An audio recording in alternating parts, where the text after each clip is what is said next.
Okay. Well, welcome everybody. This is Chef AJ. I'm very excited about tonight's call because I have a very dear friend of mine. He's my brother from another mother, Chef Ramses Bravo. Ramses is the executive chef of TrueNorth Health in Santa Rosa, and he is the author of this wonderful cookbook called Bravo, which I believe is probably the only true SOS free, meaning sugar free, oil free, salt free cookbook that has ever been published. So, welcome, Chef Bravo. Are you You hear me? there? There you are. Yeah, You I'm there? here. Oh, great. So Ramses, I know you really well. So some of the questions, you know that I know the answer, but maybe there's some people listening that aren't quite as familiar with you. So the first thing I'm going to ask Yes, you, I am single. and very good looking to boot. That was actually, I was going to actually mention that because this is a recorded call and they can't really see you. So that's good to know. He is still single. Um, so we're going to get to the questions. We got a lot of them through Facebook, but what I want to know is how did a classically trained, traditional, very good looking, but slightly overweight chef become a SOS free, sugar, oil, salt free chef at True North Health, who actually in the process lost a lot of weight and still is very good looking. How did that happen? Because, it's not like you were some vegan that was, really into this. So please tell us this transition, how it occurred for you. Uh, well, let's see. It's a long story, but I'll give you the short version. Yeah. You're right. I was a classically trained chef. I never had imagined that I would be a vegan chef. I never wanted to be a vegan chef. I never considered being a vegan chef.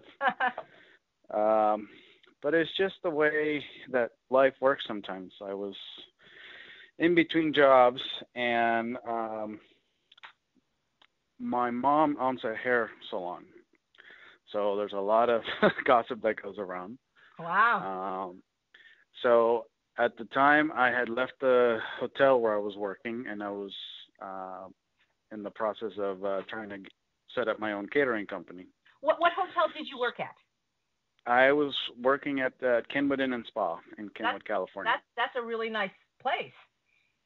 Yeah, pretty fancy, very boutique-ish, uh, 30-room, very upscale place. Right. And they serve more than water. Yes, they serve more than water. They serve a lot more than water. We're joking Um, because in case you don't realize that where Chef Ramses works, it's called True North Health, and even though he does cook the meals every day for the patients, it's also a therapeutic water-only fasting center. So when I first met Ramses, and I still remember the date, it was Sunday, November 7th, 2010, and I'll tell that story a little bit later. I said, well, what do they need a chef for at a fasting place, you know? yes. Uh, on that note, we are giving away so much water that we've had to get a much bigger distiller now. So our So back water to is your so good. story, the gossip, and I love this. It all started in a hair salon. Yeah. So one of my mom's clients, one of her regular clients, was also a client of my boss at True North. So she figured out, of course, that I was in between jobs and I didn't necessarily have a job.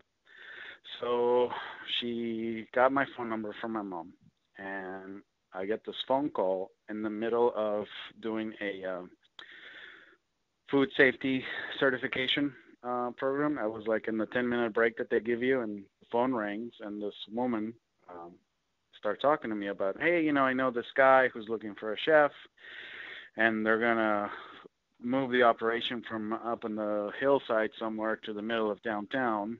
Would you be interested? And I didn't think much of it, so I'm like, oh, sure, I'll talk to the guy. Uh, that's how I got in touch with Alan, my boss. And then slowly, bit by bit, he was telling me how he'd been in business for 20 years and wanted to expand the business, and he was going to take over this large complex and renovate it and all that, and he needed a chef for it. But then, of course, he told me that it was vegan, and Uh-oh. I, I kind of I cringed a little because I'm like, well, number one, that's very unsexy. That's not what I trained for. Uh, and number two, I really don't have a lot of experience in vegan. In the regular chef's world, a vegan meal means a plate of steamed rice and steamed Right. vegetables, and Well, that's it. Well, did he know about you? Did Dr. Goldhammer know about you? Because it seemed like he pursued you pretty hard for this job. So did he know about your work? That's a good question. I've never asked him that because he did. Uh, he did. We met, I think, like 4 or 5 times, and every time I talked to him, he's like, "Oh, it's gonna be great working with you. It's gonna be great. We're gonna do great things."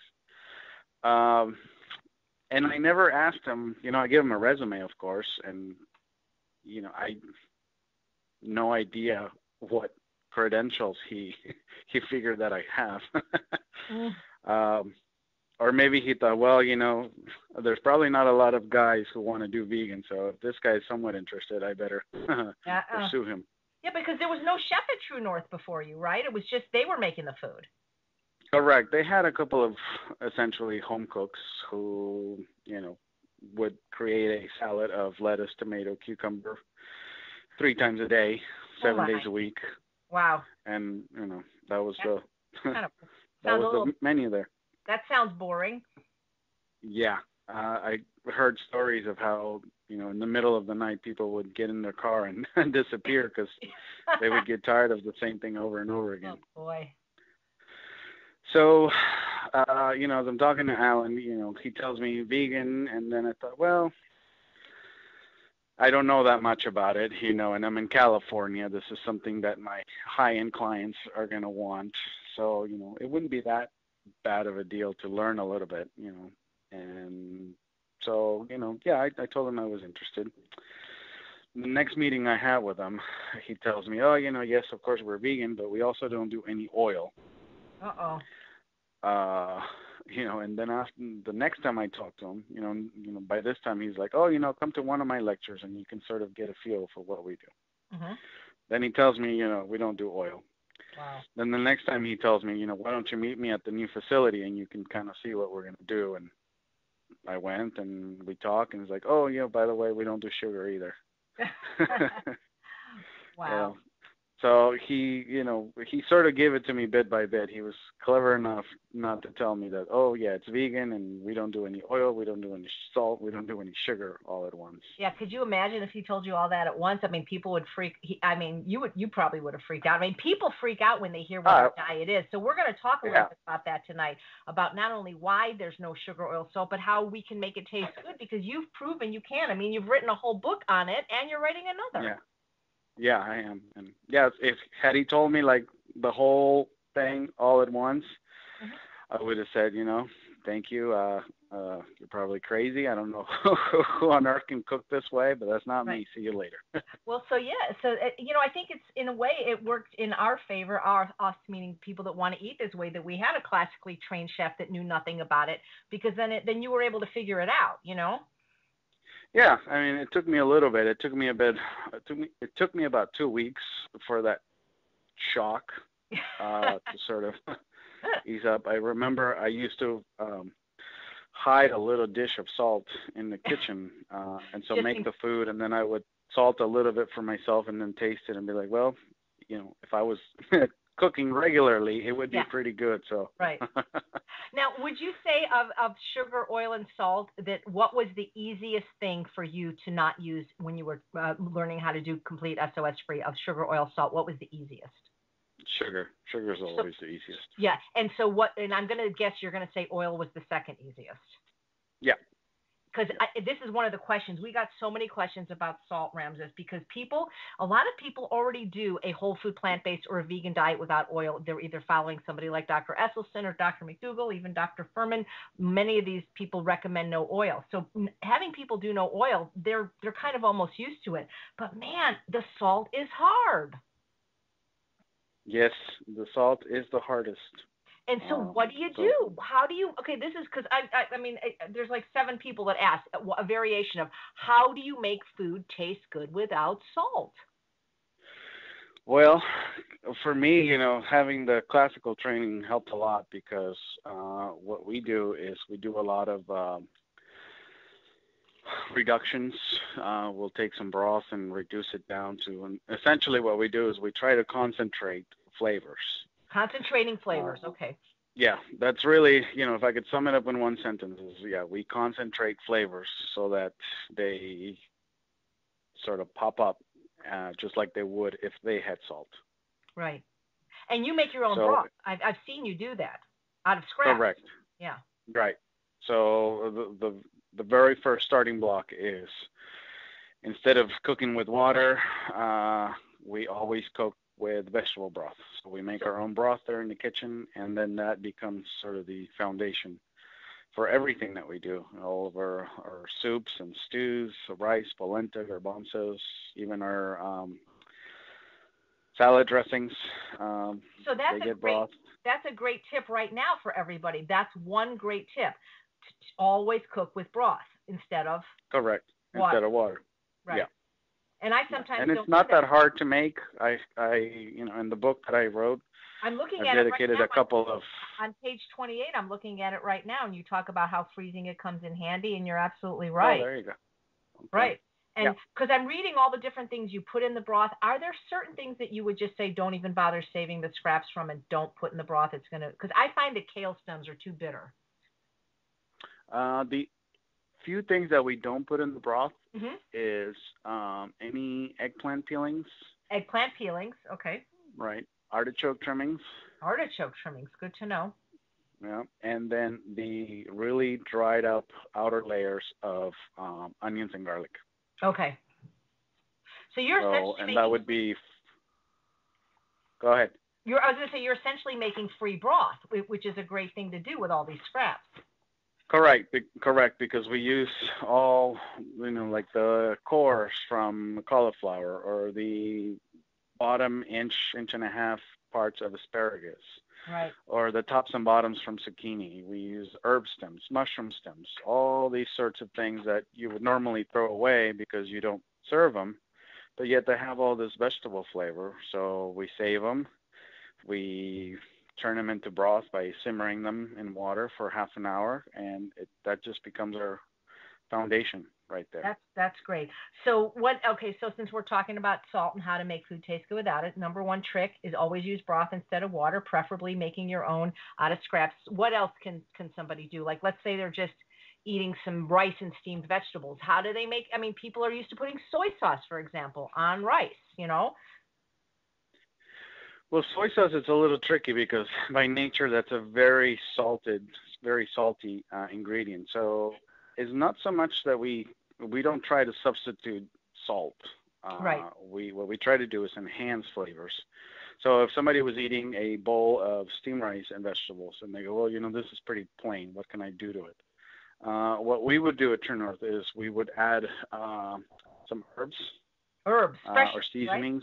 Right? Okay. Yeah, of course. What we would do is perhaps do some a nice chopped up fresh basil on the veggies, Mm-hmm. and then we would do a combination of ground up fennel seeds and black pepper on the rice. I find that fresh herbs are just amazing. I mean, they really do enhance food, even if you're using salt, and people don't think a lot of times about using them. Correct. So yeah. Go ahead, sorry.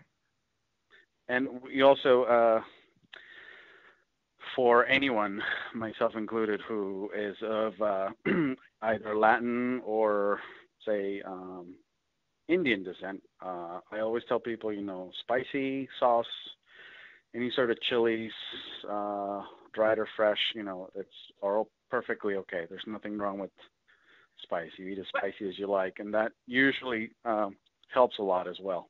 That's so true, Ramses, because I find that when you're cooking salt-free, I find that, like you say, Indian and Mexican food are the two easiest to make delicious because you use things like chipotle chilies and, all these spicy things. You don't really miss the salt when food is full of flavor. Correct. Yeah. I remember, and then, I remember last Christmas, I remember that poor girl that was Indian. Remember how you had to give her some of those secret spices because the food was just too bland for her palate. Oh, yeah. Yeah, we usually keep some hot and then really hot sauces in the kitchen at TrueNorth. Right. Because for our own use, and then there are people we get a lot of people from India. Interesting. I don't know how exactly that happens, but it does. And so when they come to us, they're like, "Oh, is there any spicy stuff you have?" And so that's funny. we give them that, and then they're happy as can be.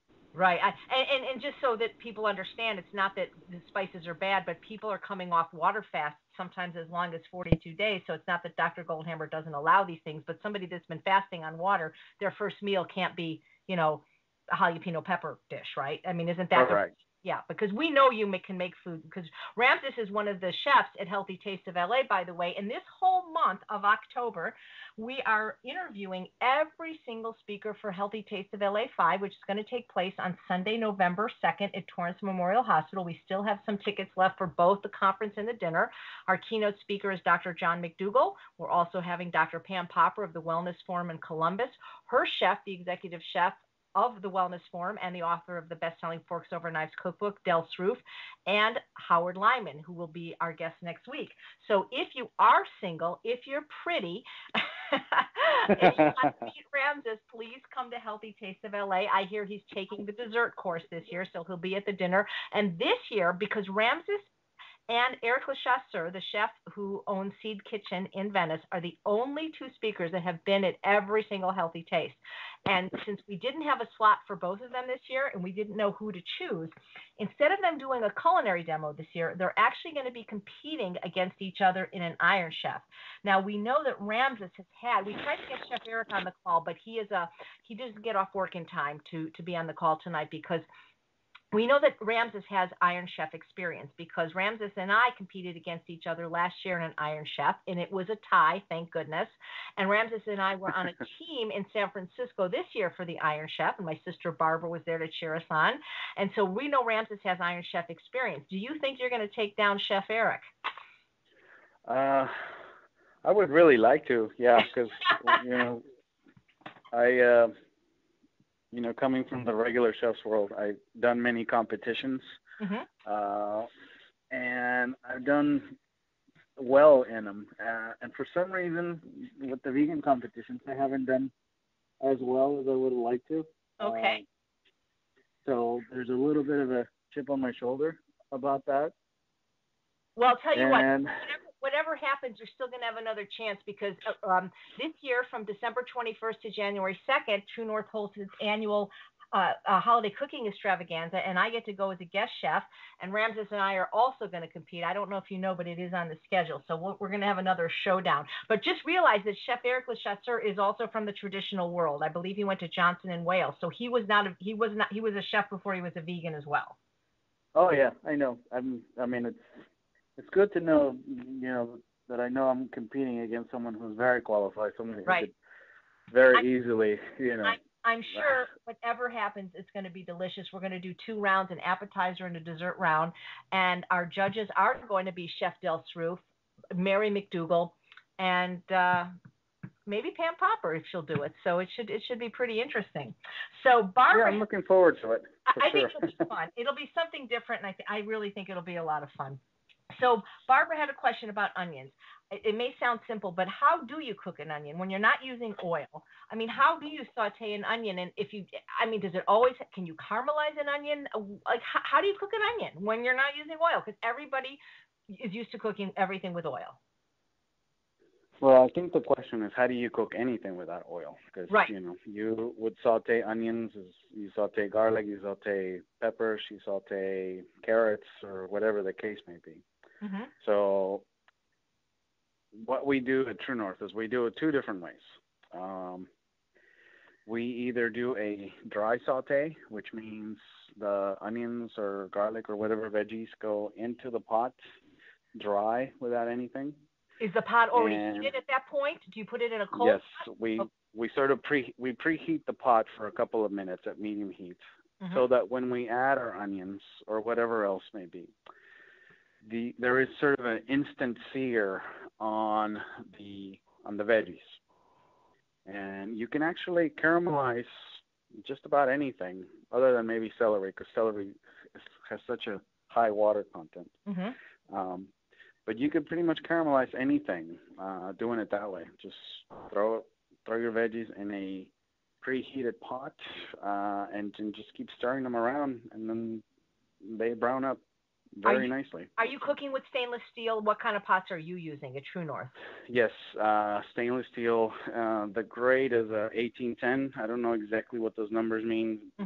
got something to do with the metals that go into the making of the steel. But Okay. that's the grade that we use, 1810.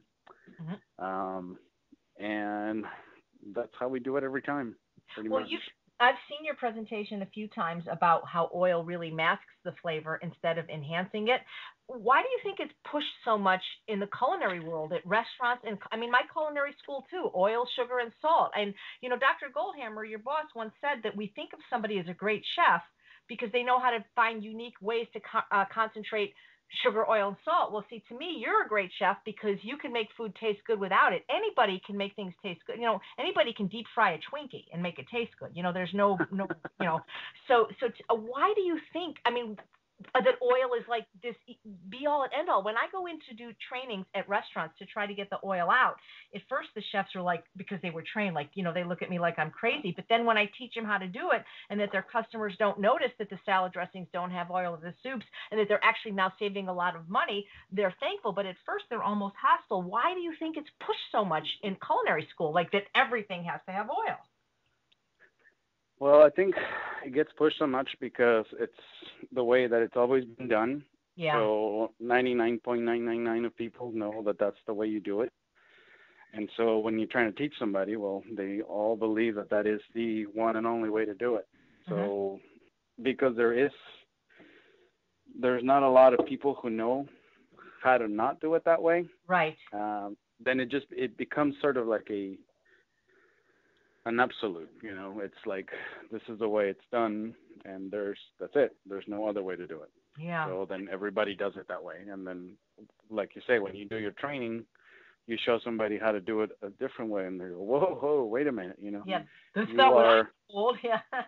Yeah, you're going against my every bit of being, because now you're rocking the foundation of what I've learned over the years. Right. It's shocking to people. Yeah. Yeah. I was just in Rancho La Puerta in Mexico, where I get to guest chef, and Rebecca and I were training the chefs on how to do vegan and gluten-free desserts, and we're hoping to be invited back to teach them how to do no oil and no salt. But it's like you say, it's almost like they look at you like you're crazy, like for even suggesting that those things don't go in food. It's like as American as apple pie, or or as Italian as olive oil. Right. Exactly. So. Yeah. I mean, it's a shock. It's what it is, because you try to tell somebody to do something differently than the way they've always done it, the way they've always learned it from somebody else, the way they've always learned it from the one before that, and sort of like generation to generation to generation. Right. Well, you've proved it's not only possible, but you can make it delicious. And I remember I met you on Sunday, November 7th, 2010, at the first Healthy Taste. And what was so great is I had met you. Facebook I have mixed emotions about, but that is how we actually met, in 2010 through Facebook. And I don't even know how, but somehow I found you, and I said, oh, wow, you cook like I eat, and I'd love to meet you. And so you actually were coming to Healthy Taste of LA just as a participant in the audience. Yeah, and then what happened is the Tuesday before, like 5 days before, one of the chefs backed out, and you graciously took a spot. We didn't have a full spot for you, but you still did a great job. You did a demonstration on salad dressings, and I'll never forget, because like I know it scientifically why oil's bad. And for me, that's all that matters. It's bad, don't use it. But your demo was so inspiring, because I remember you called up two people, and you actually picked two people from out of town. They were like from Florida, I think, and Colorado, so it wasn't like anybody I knew. This was not a fixed thing. And you had made a salad dressing. I believe it was like your mango, ginger, lime dressing. And you made it. And I think I made 3 dressings that day, didn't I? But for the demo, this is where I learned so much about why oil is, from a culinary standpoint, how it really masks flavor, because people think it makes food taste better, but you proved in this demo that it makes it. Oh, you can't hear me? Uh-oh. Hello? You there? Yeah, I'm there. You can't hear me? I can hear you. Wow. Did you mute me? I didn't. Try pressing. Hello. Hi. Okay, hold on. Oh boy, this has never happened. Ramses, are you there? Maybe he has to call back. Wow. Okay. Let's hope this is terrible. Let's hope that Chef Ramses calls back. I'm going to call him on the cell phone. In the meantime, just so that we don't have a big delay in the tape, if there's anybody out there that wants to ask me a question while we're waiting for Chef Ramses to call back, unmute yourself by pressing *6 right now. And I'm going to call Ramses, assuming there's somebody on the call. Let's see if anybody's there.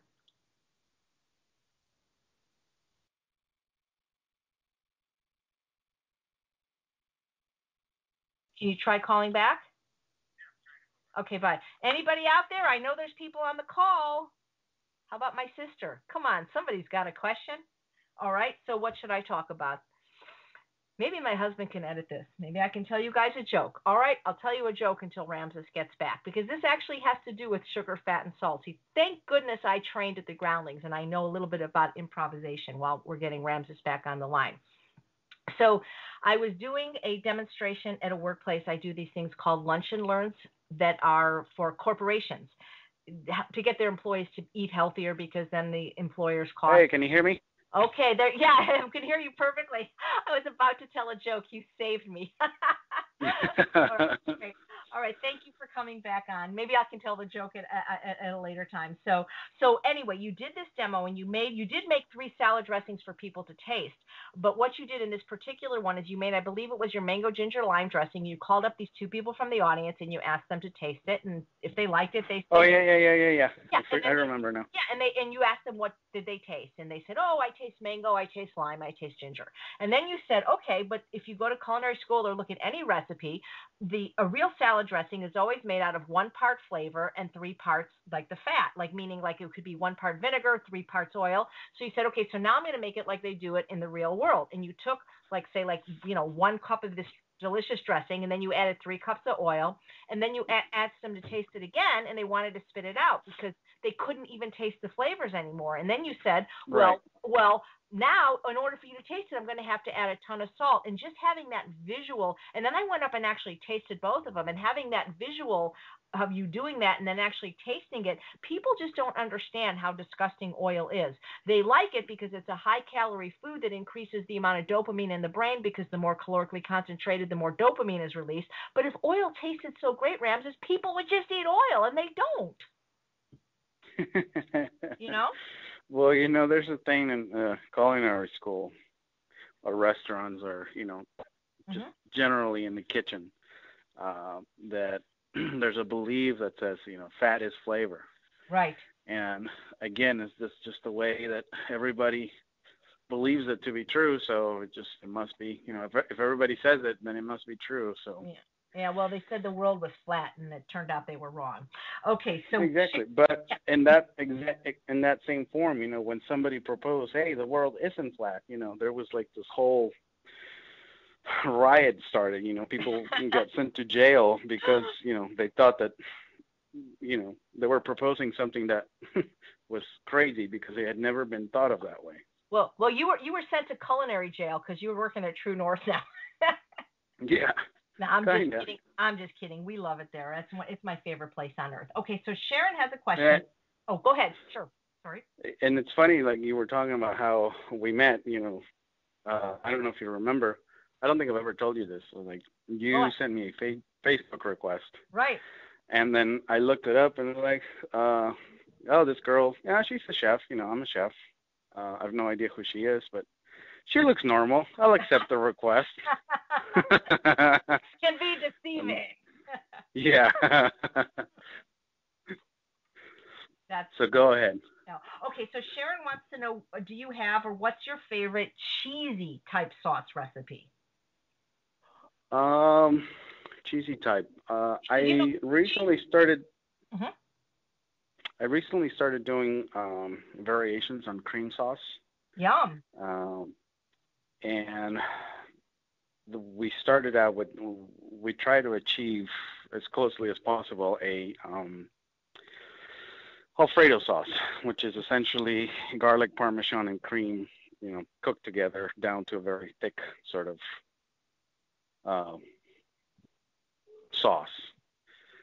So I came up with this sort of recipe to try to get as close to that as possible. So we made this sort of Alfredo sauce. And from there, now we spin it off into many different flavored cream sauces. So we'll do like a basil cream sauce or saffron Wow. cream, pepper cream, lemon cream. So Is this a recipe that will soon be available, like in your next book? I think it's called The Love Kitchen. no, the book that I'm just about done with, The Love Kitchen, that is a spin-off from the radio show that I used to have. Right, I remember. I remember. So that's more of a what do you call it? Personal growth kind of book. Okay. But I do have about give or take 40 recipes, which will be in my next cookbook. Well, but we want to know when the Alfredo sauce recipe is going to come out, because now you got us. You're tantalizing us. Is the base for it cauliflower by any chance? No, the base for it is actually cashews, so it's a cashew cream. Oh, yum. Okay, well, it sounds delicious. Absolutely. Will we be having that at the holiday extravaganza? Or one of the questions from Jimmy: do you have any unusual or interesting dishes planned for the holiday extravaganza? We probably will have some. I just, that's asking me to think way too far in advance. I know, it's so funny because, I always bug Ramses in the kitchen the 12 days I'm there, and I'll go there like 8 o'clock in the morning. I'm like, what's for dinner? He goes, I don't know. I'll let you know at 4 o'clock. I mean, like, how could you just like really fly by the seat of your pants?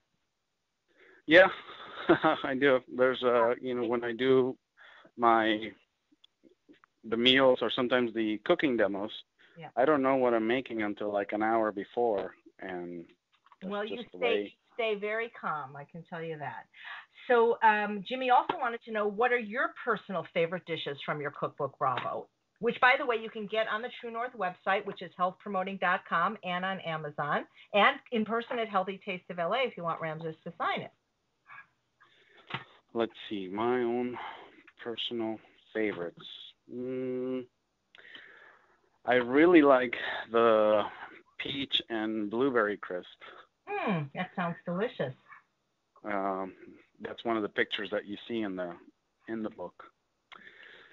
What else? The Hawaiian salad, of course, is definitely probably my favorite salad out of the whole book. That's cabbage and mango, right? And macadamia nuts? Right, and grapefruit and cilantro and mango ginger dressing. And I like it so much that we made that the cover of the book. Yep, that is. It looks so pretty when it's blown up. Yeah, and then also I really like lentils. Like, that's one of my favorite things to eat.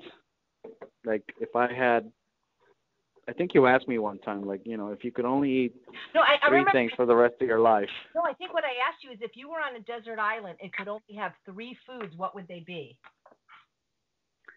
One of them would be lentils, for sure. What would the other 2 be? I think I said, or I would probably still pick mango and celery.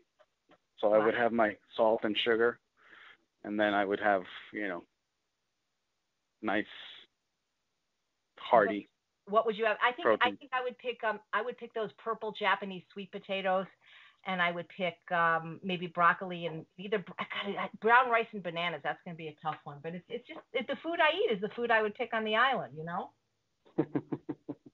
Yeah, I don't know about those Japanese sweet potatoes. They're so sweet. They're like candy. I can eat candy. That's what I like about them. That's what I like. Do you ever serve those at TrueNorth? Yeah, of course. We do very often. But I don't eat them. They're too sweet. But for people trying to get off sugar, I think they're a great substitute. That could be a dessert for them. Oh, of course. That's why we serve them. But yeah, they're my personal favorite. But I've always had a big sweet tooth. So Jeanette wants to know, what's your favorite unusual combination of ingredients, including spices? Perhaps something we would not imagine going well together.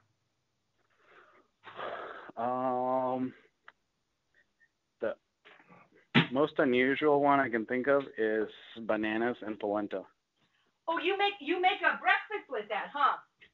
Yeah, and people get usually pretty shocked. They're like, "Oh my God, I never thought those things would go together." Yeah, you make a delicious breakfast for that. Correct.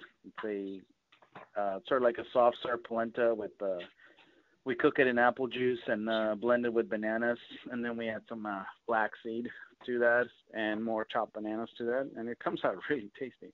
It is. It's very good, and that is almost like a dessert. So since you just mentioned apple juice, what is the primary sweetener that you are using at True North to make your food taste sweet? We use a lot of things. Sugar being the easiest thing to replace. We do combination of fruit juices. So we'll do apple juice. We'll do pineapple juice, orange juice. Then we use dried fruit as well. We use dates. We use figs, apricots, raisins, currants. What else? Prunes. Oh, so prunes. There's a lot of, yeah. That's we'll neat. Prunes. Wow. Yeah. So sugar is the easiest thing to replace. That's for sure. You're not really serving a lot of desserts anyway at True North, right? Maybe during the holiday cooking extravaganza, but I don't want people to think that they're going to go there and be getting dessert every day, right? Oh no. We serve dessert about once a month maybe. Yeah, so I don't want people to get their hopes up. Except during the extravaganza, then we do it like we serve it every day. Every day, yeah, pretty much. I think that's why they have me during that particular week. So Charlene has actually a good question. I've actually been asked this question and I don't know the answer. So for those of us allergic to mushrooms, is there a substitute for mushrooms when they're used in recipes? Not really. I think mushrooms are just a texture thing when you're not having meat. I think that's what makes them so great in plant-based cuisine. Well, being allergic to mushrooms, that's more of a, mess up your liver kind of thing. There isn't anything that really tastes like a mushroom other than a mushroom. Yeah. So there's nothing. If anytime we have somebody who's allergic to mushrooms, then we try to do other dishes. Well, what about eggplant? I'm trying to think myself, like what has the texture of a mushroom that's not a mushroom? Texture-wise, tofu would have that kind of texture. Eggplant, yeah, probably. But, flavor-wise, you're looking at apples and oranges. Oh, yeah. No, that's so true. I think mushrooms really, especially with garlic and onions, you can't beat that, Oh, a question. I'm on Facebook because questions are still coming in, and this is so funny because Jimmy had a question. Dr. Goldhammer was a guest a few weeks ago on the show, and had a question about chocolate, which we know is not on the menu at True North. And so Jimmy's question is what is the most decadent dessert I can have but still be True North compliant? I would say that's our mango banana pie. Actually, that is delicious, and you just started selling it there, right? Correct. Yeah, that's really good. I have had that. That's excellent. So I would say that is the most decadent item. Yep. Okay, so this is a little bit of a long question, but I think you're going to like it because I've heard you actually lecture on this subject. It's not actually specifically a food question, but this is what Jill writes. She says, I've always been interested in how people fight the demons of food addiction, especially if they can't go to True North for a stay to help break that cycle. How did you learn to prefer eating SOS free? Raw or steamed plain vegetables just aren't appealing. I'll try it and then something in me will rebel and I'm off to eating something totally not healthy. I have not been able to reach the point where my taste buds prefer SOS free food. I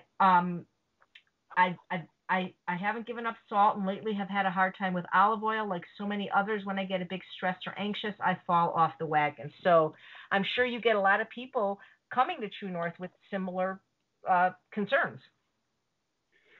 We do. And the first thing I would say is don't fight your food addictions. There's a lot of people who do different approaches. Right. But what I tell people is don't fight a food addiction. That's because if you're fighting it, you're in a battle. You automatically put yourself in a battle. So for me, what I do is, for me, food addiction has something to do with something other than food. When you're addicted to something, it's not the the food that you're really craving. What you're craving is, a certain level of pleasure that you get from whatever you're addicted to, whether it's food or alcohol or whatever the case may be. So for me, trying to fight the addiction, that's sort of the wrong approach. Instead, what I do for people and try to get people to do is to create different highs for them. Sort of replace one addiction for another, so to speak. And I've been pretty successful at getting people to sort of be addicted to different types of food, which are, quote unquote, TrueNorth legal. So, I don't know the term for this, the sort of the psychological term for this, but, the best way to get rid of an addiction is just to get hooked on something else. Right. They say we never really give up our addictions. We trade one for another. And, that's why, like, a lot of times people will, like, start exercising, for example. That's a healthier addiction.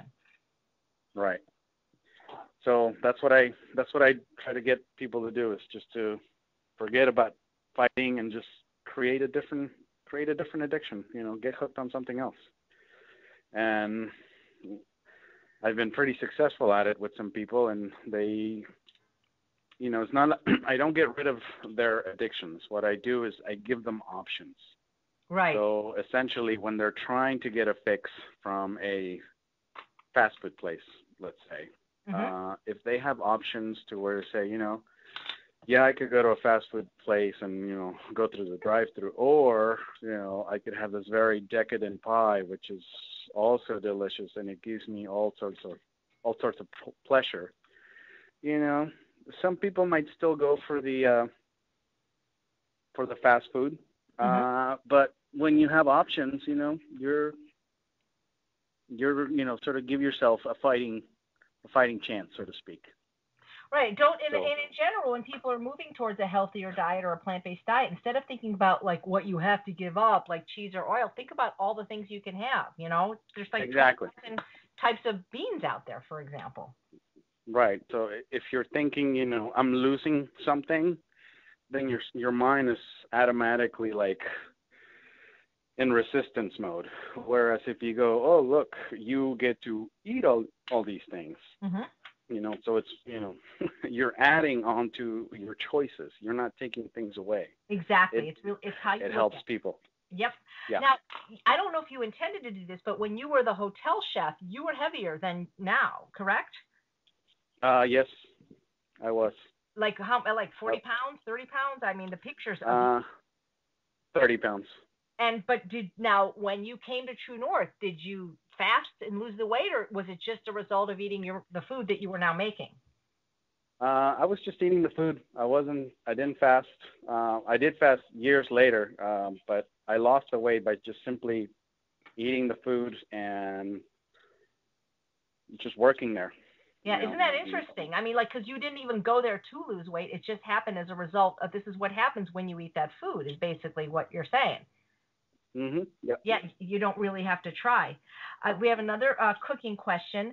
How do you roast vegetables? Because, people are so used to roasting vegetables. Is there a trick, the way to, because a lot of times people have a problem because certain vegetables cook, like, turnips take a lot longer than, say, broccoli. So can you give us some tips on the best way to roast vegetables since we're not using oil? Sure. For roasting vegetables, what we do is we stick them in an oven at 400 degrees, if it's a regular oven. If you have a convection oven, it's more like 350, 375. So you chop up your vegetables however big or small you want them. You put them in a baking tray with parchment paper on it so they don't stick. Or if you have one of those fancy soap pads, that works too. I love those, yes. Yeah. And then we basically just put the items in the oven until they get that roasted look, however long that takes. If it's 5 minutes, it's 5 minutes. If it's 20 minutes, then it's 20 minutes. And that's pretty much all we do. We let the natural sugars in the vegetables caramelize with the dry heat in the oven. And we just give it patience, however long it takes. So sometimes it requires... You don't have for to you to take the. So you're We not don't have to do what? you don't have to put any liquid on. You don't have to put the broth or the water or balsamic vinegar. You can just dry roast vegetables. Yeah, that's Okay. how we do it. We dry roast everything. Right. You know, in order to get that roasted out of the oven, you know, we lather it up with oil before it went in the oven kind of look. You just put them in there, give it patience. And sometimes it requires for you to take the tray out of the oven and then rotate it, because some ovens have hot spots. Right. And sometimes you have to take it out and sort of stir the items you have in there and then put them back in the oven. And you just, that's really what it is patience to get that roasted look. Yeah, that's amazing. If we could get a genie or a magic lamp, and you could rub it and get Dr. Goldhammer to allow you one ingredient that you are not allowed to use, what would it be? At this point, I think it'd be chocolate. I thought you were going to say salt, but yeah, chocolate would be a lot of fun. Yeah, no, chocolate would be good. Yeah. Oh, you could imagine what you could do, huh? With the chocolate. Yeah. Oh, that would be great. Maybe on April Fool's Day, huh? No, I doubt that he's ever gonna okay that. And I don't know if he'd even have a sense of humor about it, but that's why we love you, Dr. Goldhammer. So somebody, what people may not know about you is that in addition to an acclaimed chef, you're also somebody that does fundraising for your daughter's school, and you do this by making earrings. And I have on my earring rack about 20 pair of Bravo earrings, and a couple people wanted to know how they can get a pair of Bravo handmade earrings.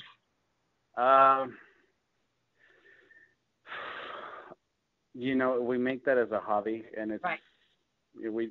Yes, it's a fundraiser for the school, and usually what I do is I just make a bunch of them. You know, me and my daughter, sort of start designing and putting them together. It's sort of a bonding thing for the both of us, and then we just take them to TrueNorth and sell them there. But what I've done in the past is I'll send pictures of them to people like you who have access to lots of different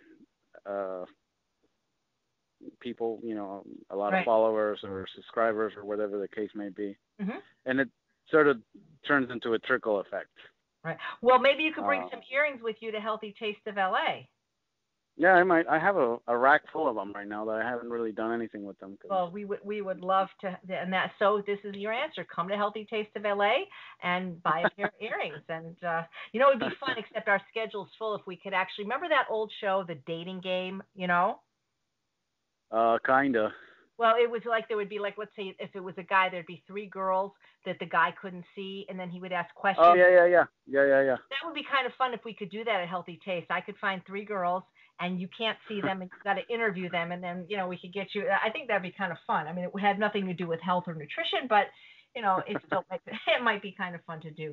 So, at TrueNorth, you see a lot of different kinds of people from all over the world. Do you have any, stories that stand out in your mind? Maybe either a story of a remarkable healing or remarkable weight loss, or just somebody maybe that came in and hated the food and ended up loving the food? Or tell me, some TrueNorth stories. At this point, there is no remarkable thing, because everybody that comes to us, if they stick with the program, we see sort of amazing results. So we're just sort of used to it. We're kind of spoiled. Wow. Like, oh, yeah, this person's going to do well. That's great. Yep, that person's going to do well.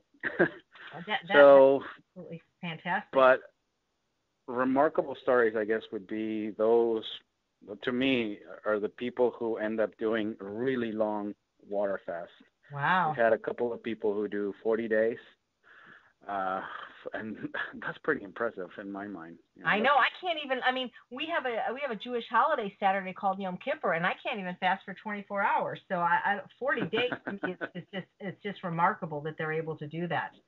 Yeah, that would be my story to tell. Is like, I know this guy who didn't eat for 40 plus days. But just so people know, if you're considering going to TrueNorth, you do not have to fast there. There is another level of care, which is I'm there. Hello? Oh my Checking goodness, off again. not again. I Hello. cannot believe this. This is the first time. I bet you anything that he's calling from a cell phone. See, I do these through my computer, Skype.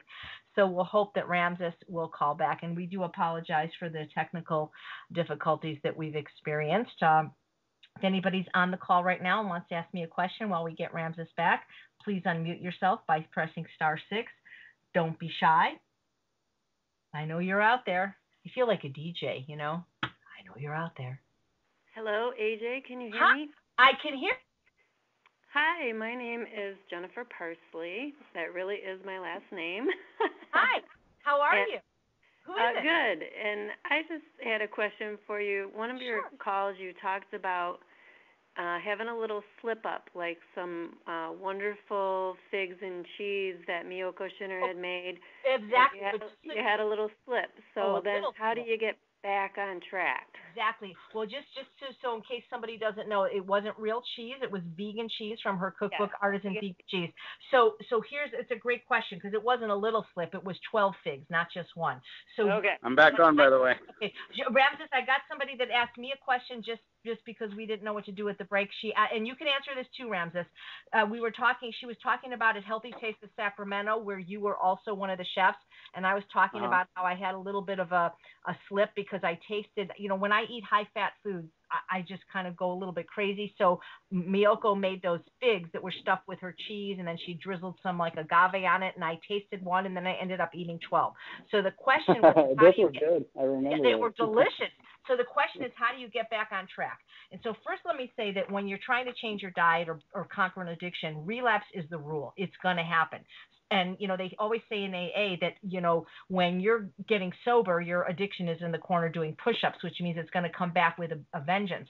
And so you have to understand that relapse occurs before the first bite, so you have to have a plan. And so my plan is I immediately get back on. Like, just because I ate these 12 figs, and it doesn't give me permission then to go out and eat as much as I want whenever I want. That's it. The next bite of food in my mouth is perfectly 100% compliant food, and it's probably going to be something like plain steamed kale, because you've got to reset your palate right away.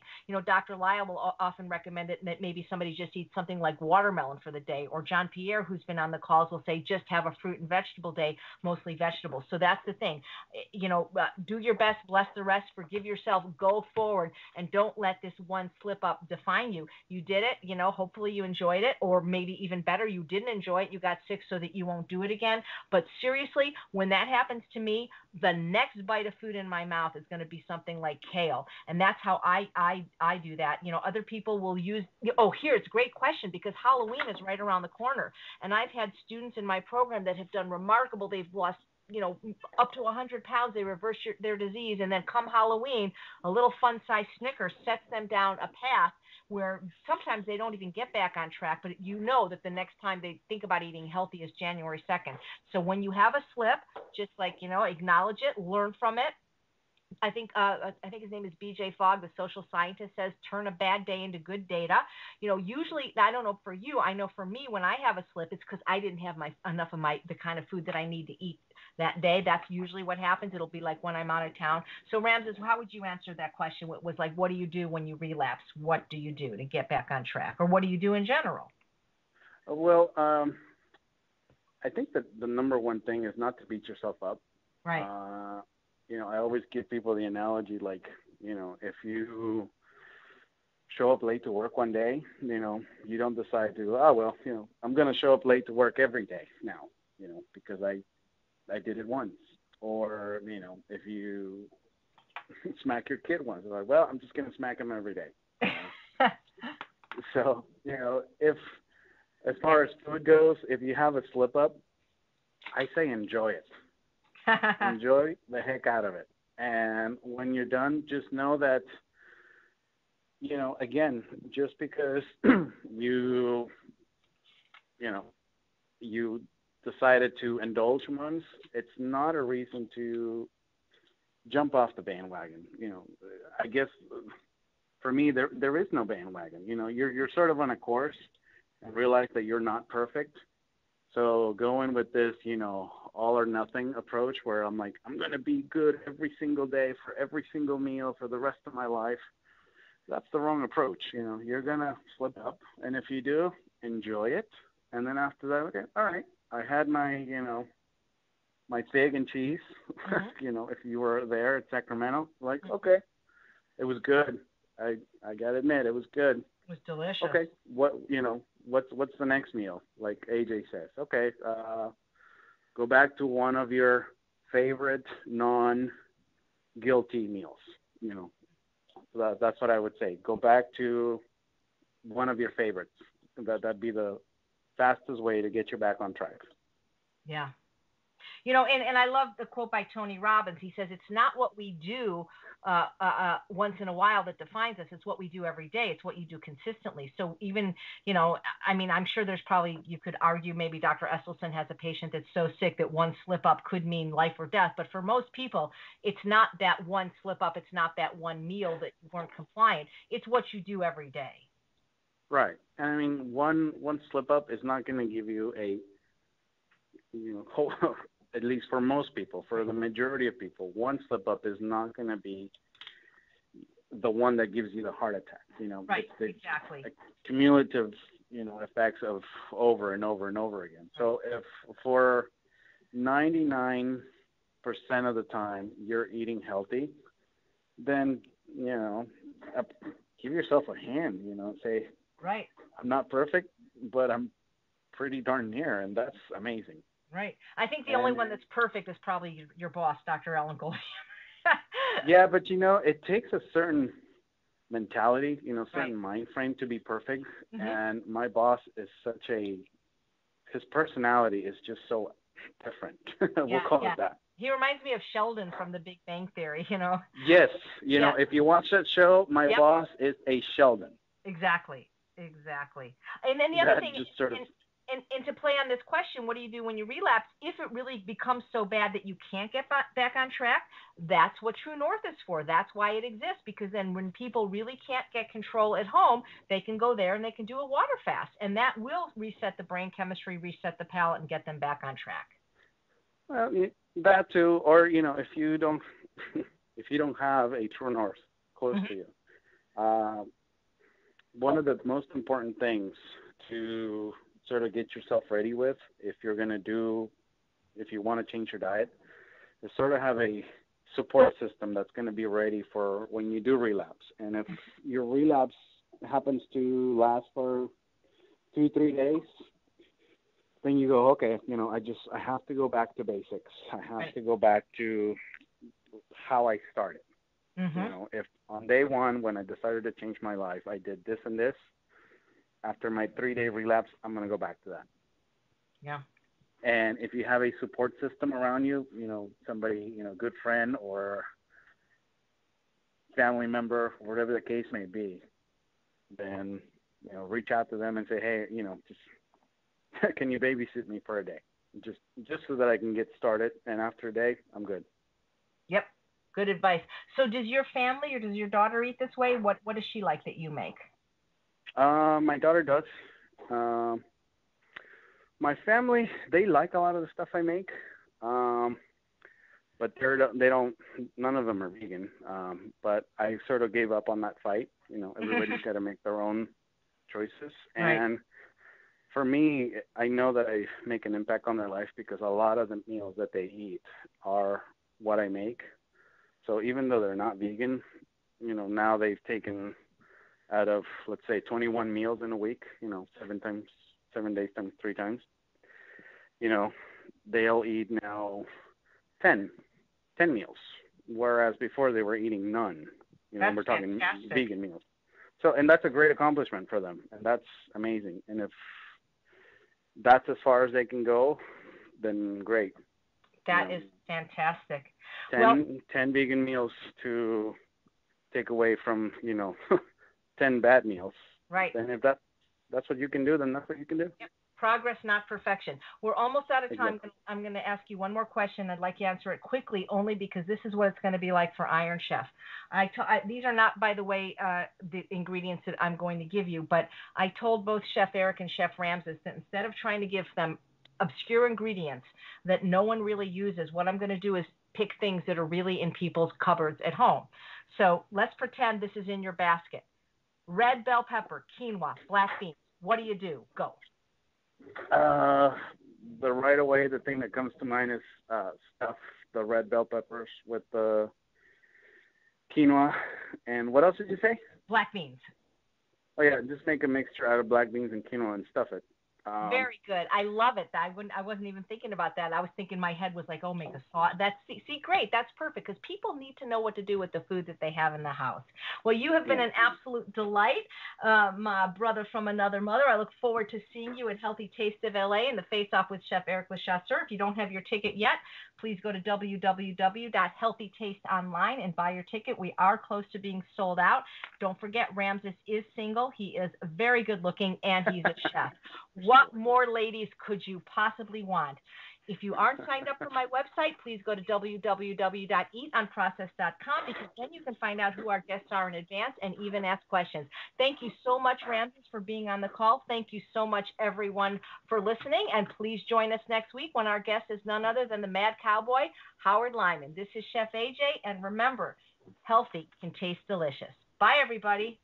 Well, thanks, AJ. Appreciate it. Bye, Ramses. Bye. Bye.